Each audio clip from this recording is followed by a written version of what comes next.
출애굽기 17장 5절에서 끝절까지 함께 봉독합니다. 모세가 여호수아에게 이르되 우리를 위하여 사람들을 택하여 나가서 아말렉과 싸우라. 내일 내가 하나님의 지팡이를 손에 잡고 산 꼭대기에 서리라. 여호수아가 모세의 말대로 행하여 아말렉과 싸우고 모세와 아론과 훌은 산 꼭대기에 올라가서 모세가 손을 들면 이스라엘이 이기고 손을 내리면 아말렉이 이기더니 모세의 팔이 피곤하며 그들이 돌을 가져다가 모세의 아래에 놓아 그가 그 위에 앉게 하고 아론과 훌이 한 사람은 이쪽에서 한 사람은 저쪽에서 모세의 손을 붙들어 올렸더니 그 손이 해가 지도록 내려오지 아니한지라. 여호수아가 칼날로 아말렉과 그 백성을 쳐서 무찌르니라. 여호와께서 모세에게 이르시되 이것을 책에 기록하여 기념하게 하고 여호수아의 귀에 외워 들리라. 내가 아말렉을 없이 하여 천하에서 기억도 못하게 하리라. 모세가 제단을 쌓고 그 이름을 여호와 니시라 하고 이르되 여호와께서 맹세하시기를 여호와가 아말렉과 더불어 대대로 싸우리라 하셨다 하였더라. 이 세상을 돌아볼 때 하나님의 뜻대로 되지 않는 것들이 많습니다. 수많은 사람이 하나님께서 살아계시다면 어떻게 이처럼 악하고 비극적인 일이 일어날 수 있는가 항변을 합니다. 세상이 그렇다 손치고 또 교회를 볼 때 하나님께서 모든 성도가 영적으로 충만한 삶을 살기 원하시지만 영적으로 메마른 성도가 많습니다. 왜 세상과 성도들에게 부정적인 모습이 있는 것일까요? 한마디로 마귀가 역사하기 때문입니다. 에베소서 2장 1절로 3절에 그는 허물과 죄로 죽었던 너희를 살리셨도다. 그때에 너희는 그 가운데서 행하여 이 세상 풍조를 따르고 공중에 권세 잡은 자를 따랐으니 곧 지금 불순종의 아들들 가운데서 역사하는 영이라. 전에는 우리도 다 그 가운데서 우리 육체의 욕심을 따라 지내며 육체와 마음에 원하는 것을 하여 또 다른 이들과 같이 본질상 진노의 자녀이었더니, 여기에서 이제 2절에 그때는 1절에 허물과 죄로 죽었을 때를 가리킵니다. 허물과 죄로 죽게 된 결과에 이르게 한 원인이 세상 풍조를 따랐기 때문입니다. 그렇게 우리는 어쩔 수 없이 육신을 갖고 물질 세상 속에서 살지만 허물과 죄로 죽게 되는 결과를 가져다주는 보이는 세상의 것, 물질 세상을 경계할 수 있어야 합니다. 이 물질 세상 눈에 보이는 모든 것이 다 하나님께서 주신 것이, 또 우리가 육신을 가지고 있어요. 그렇기 때문에 물질의 것을 갖다 계속 공급해야지만 이 육신을 지탱할 수 있고 생명을 지탱하고 살아갈 수가 있습니다. 부정할 수는 없어요. 눈에 보이는 것, 세상 것을 갖다가 부정하게 되면 어떻게 돼? 자기 목숨 그냥 끊어야 되는 거예요. 부정할 수는 없습니다. 하나님께서 주신 것이니까 취해서 살아야 되는데, 근데 취하면서도 한편으로는 경계할 수 있어야 합니다. 고린도전서 6장 12절에 모든 것이 내게 가하나 다 유익한 것이 아니요 모든 것이 내게 가하나 내가 무엇에든지 얽매이지 아니하리라. 눈에 보이는 이 세상 모든 것을 취할 수 있습니다. 그러나 유익이 될 때가 있고 유익하지 못할 때가 있습니다. 유익하지 못할 때가 있다는 것은 취할 것, 취하지 말아야 할 것을 잘 분별할 수 있어야 된다는 말씀입니다. 허물과 죄로 죽게 된 결과에 이르게 된 원인이 세상 풍조와 함께 공중의 권세 잡은 자를 따랐기 때문입니다. 공중의 권세 잡은 자란 사탄을 가리킵니다. 하나님께서는 인간이 의로운 삶을 통해 참된 평안과 행복을 누리기 원하십니다. 그러나 공중의 권세 잡은 자인 사탄은 그것을 방해합니다. 인간을 악한 존재로 만들어 참된 평안과 행복을 누리지 못하게 합니다. 불행하게 합니다. 사탄은 인간 배후에 숨어 인간을 악하게 만들고 모든 부정적인 일들을 일으킵니다. 내가 악한 모습을 보이고 부정적인 모습이 나타날 때 내가 지금 사탄의 지배에 놓여 있음을 알아야 합니다. 그래서 예수님께서 우리를 시험에 들게 하지 마시옵고 다만 악에서 구하시옵소서라고 기도를 가르치신 것입니다. 마귀라고 하는 말은 사탄의 또 다른 호칭입니다. 마귀에게서 벗어나는 길이 기도에 있습니다. 기도를 통해 내가 마귀의 지배를 받고 있다는 사실을 깨닫게 되고 기도를 통해 나를 지배하고 있는 마귀를 물리칠 수 있고 마귀의 사슬에서 벗어날 수 있습니다. 진정 어린 기도가 있는 삶에는 마귀나 죄악이 발을 붙일 수 없습니다. 우리는 두 가지 중에 하나에 놓여서 살아갑니다. 기도를 하여 죄 짓는 것을 그만두는 상태에 놓이거나 기도를 하지 않아 죄 짓는 상태에 놓이는 것입니다. 기도를 할 때 죄를 이길 수 있는 영적인 면역성이 생깁니다. 죄를 이길 수 있는 항체, 면역성이 바로 기도를 통해서 우리 삶에 심어지는 것입니다. 죄와 유혹, 사탄의 쾌계를 감지하는 영적인 분별력이 기도를 할 때 생깁니다.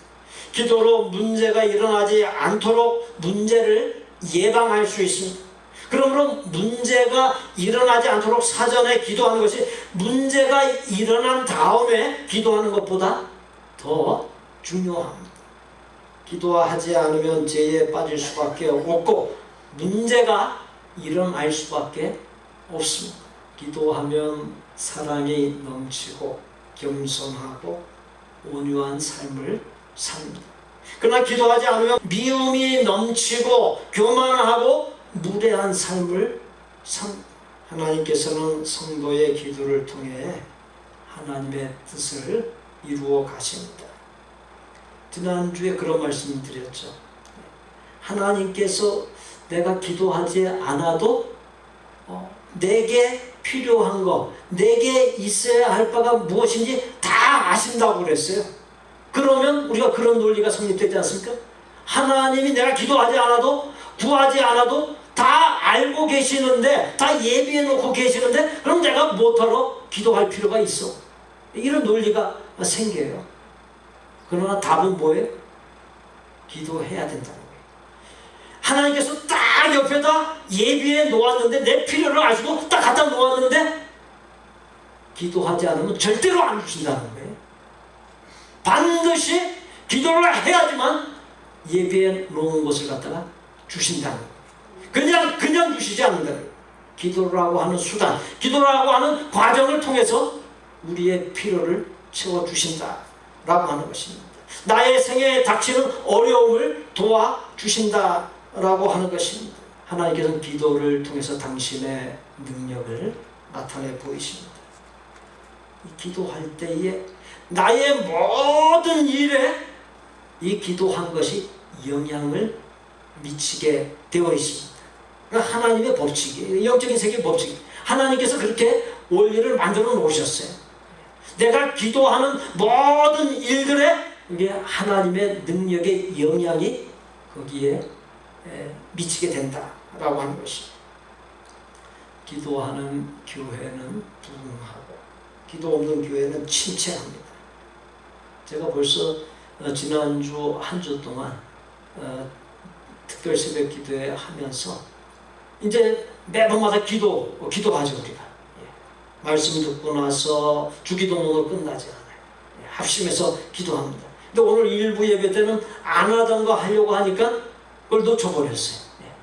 그래서 이제 앞으로는 말씀 받고 나서 이제 기도할 겁니다 우리가. 기도로 나갈게요. 기도할 때 하나님의 역사가 일어나는 거예요. 신비의 역사, 놀라운 기적의 역사들이 일어나는 것입니다. 기도하는 성도는 영적으로 충만하고, 기도가 없는 성도는 영적으로 메마른 삶을 삽니다. 기도가 있는 일은 좋은 결과를 가져오고, 기도가 없는 일은 좋지 않은 결과를 가져옵니다. 우리가 기도하게 되면 어떻게 돼요? 하나님께 겸손과 온유로 하나님의 인도하심을 구하게 되고, 가난한 심령이 되고, 그게 뭐예요? 그렇게 되는 것 자체가 그건 하나님의 응답이에요. 벌써 하나님께서 역사가 시작되고 있는 거예요. 그렇기 때문에 마귀는 어떻게든지 성도들이 기도하지 못하도록 방해를 합니다. 바쁘고 피곤하기 때문에 기도하지 못한다 말하는 성도들이 있습니다. 그러나 알고 보면 기도가 없기 때문에 쓸데없이 분주하게 되고 질 수 없는 혼란한 삶이 되는 것이고, 피곤해서 기도를 못하는 것이 아니라 기도를 하지 않기 때문에 몸이 피곤한 거예요. 기도하는 사람은 정신없이 쓸데없는 것에 쫓겨 사는 분주한 삶, 안정이 없는 삶에서 벗어나 질서 있는 삶, 여유가 있는 삶, 안정된 삶을 살게 됩니다. 즉 기도할 때 비정상적이었던 삶이 정상적인 삶으로 다 환원되는 결과가 있게 되는 것입니다.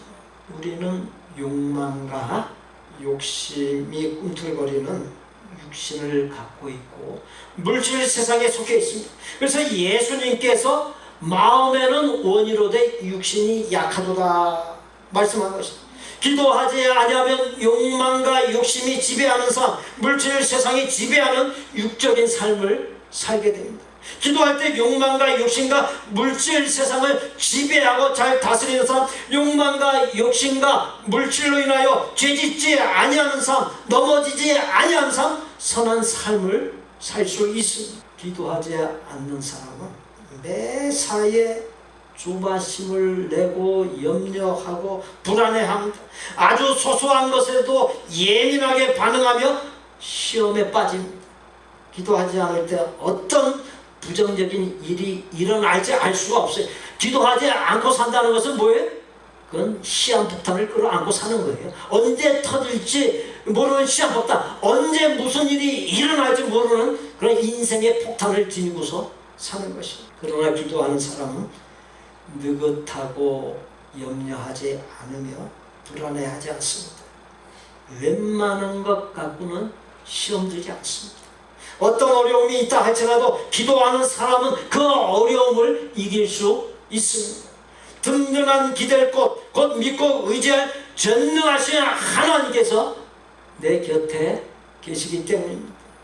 베드로전서 5장 8절에 근신하라 깨어라 너희 대적 마귀가 우는 사자같이 두루 다니며 삼킬 자를 찾나니, 근신한다는 말은 깨어 있다라고 하는 말이고 기도를 가리킵니다. 마귀는 성도가 기도하지 아니하도록 수단과 방법을 가리지 않고 안간힘을 씁니다. 우리가 살고 있는 이 세상은 어떤 곳이에요? 영적인 전쟁터입니다. 가정과 일터 등 인간관계가 이루어지는 모든 곳이 다 영적인 전쟁터입니다. 영적인 전쟁터에서 가장 중요한 요소가 하나님 말씀 위에 바로 서서 말씀 따라 사는 것하고 그 다음에 기도하고 선한 삶을 사는 것입니다. 이스라엘 백성이 애굽에서 해방되어 신광야에서 떠나 르비딤의 장막을 치고 생활을 할 때였습니다. 백성이 마실 물이 없자 모세를 원망했고 모세를 향해 돌을 던질 기세의 분위기까지 갔습니다. 모세는 하나님께 어떻게 해야 할지 애타해하면서 부르짖었습니다. 하나님께서 호렙산에 있는 마사 또는 무리바로 불리는 반석을 통해 물을 주실 것이라 했습니다. 모세가 그 반석을 지팡이로 내리치자 생수가 터져나와 백성이 물을 얻을 수 있었고 위기를 모면할 수 있었습니다. 그 일이 있은 후에 아말렉이 이스라엘 백성이 장막을 친 루비딤에 쳐들어와 전쟁이 일어났습니다. 아말렉 족속은 아브라함의 첫째 아들인 에서의 후손인 에돔 사람들로부터 갈라져 나온 사람들이며 시내 반도에 자리 잡은 유목민들입니다. 이스라엘 백성이 애굽에서 나와 홍해를 건너 르비딤에 이르자 자신들의 영토에 대한 침해를 두려워한 나머지 이스라엘을 기습 공격했습니다. 당시 이스라엘 백성은 400년 넘게 애굽의 노예로 있었기 때문에 대부분이 정신적으로나 육신적으로 오합지졸 같았고 불평과 원망이나 일삼는 그와 같은 존재들이었습니다. 전투 경험이 전혀 없었고 제대로 된 무기나 갑옷으로 무장하지 아니한 비정규 군이었습니다. 강인한 아말렉 족속과 전쟁하기에는 힘이 역부족하고 누가 보더라도 패배가 자명한 상황이었습니다.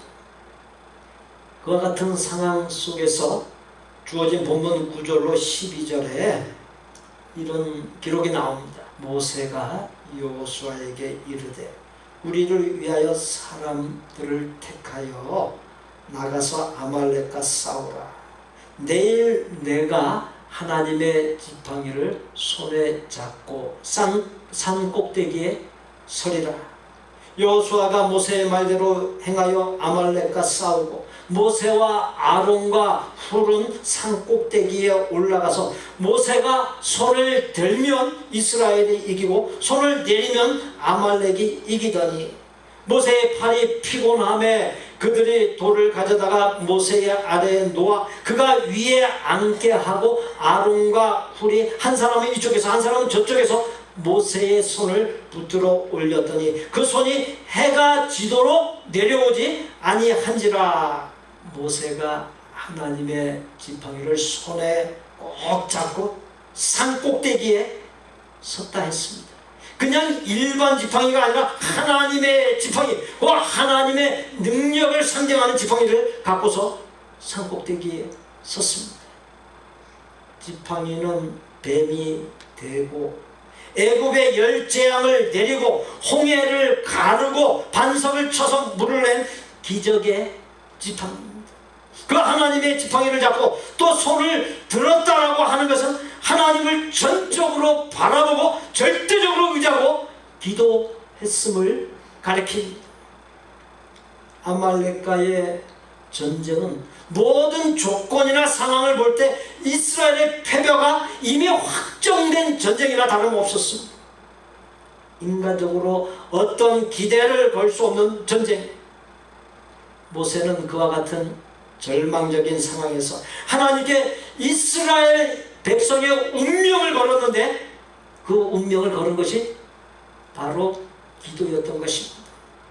모세가 하나님의 지팡이를 잡고 두 손을 들었을 때 이스라엘 백성이 승리했고 손을 내렸을 때 패배하는 결과가 있었다는 것은 전쟁의 승패가 전투력에 달려있는 것이 아니라 기도에 달려있음을 말해주고 있는 것입니다. 하나님은 하나님의 도와주심, 긍휼히 여겨주심을 갈망하는 기도를 하는 가난한 심령의 사람의 편이 되어주십니다. 어느 권사님이 미국에 사는 동서가 절을 짓겠다고 하기에 딱히 말릴 수 있는 방법이 없어 하나님께 하나님, 동서가 절을 짓지 않고 교회를 지을 수 있게 해 주옵소서라고 계속 기도만 했습니다. 당시로서는 이루어질 수 없는 기도 같았는데 몇 년 뒤에 동서가 기도대로 예수님을 믿고 절이 아닌 교회를 지었다고 합니다.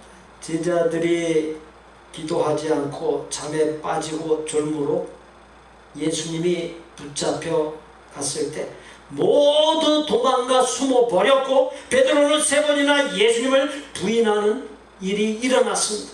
반면 제자들과 따르던 무리가 마가의 다락방에 모여 기도에 전혀 힘쓸 때 성령께서 그들에게 강림하시고 한 번도 들어보거나 말해본 적이 없는 여러 나라 말들로 복음을 말하는 역사가 일어나고 교회가 시작되었고 생명을 걸고 복음을 전하는 일들이 일어났고 전 세계 곳곳에 구원의 역사가 일어났습니다. 찬송가 364장 내 기도하는 그 시간이란 곡을 작사한 윌리엄 월포드 목사는 맹인이었습니다.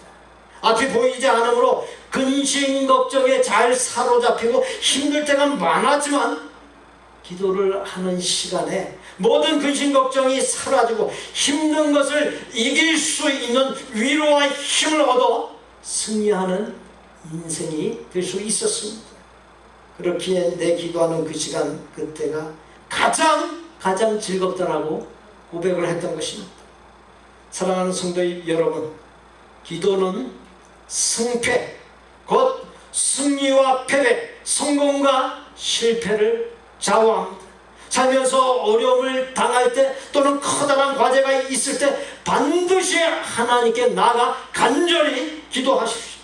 그럴 때 모세와 이스라엘 백성처럼 불가능이 가능하게 되는 하나님의 놀라우신 역사, 승리를 볼 수 있습니다.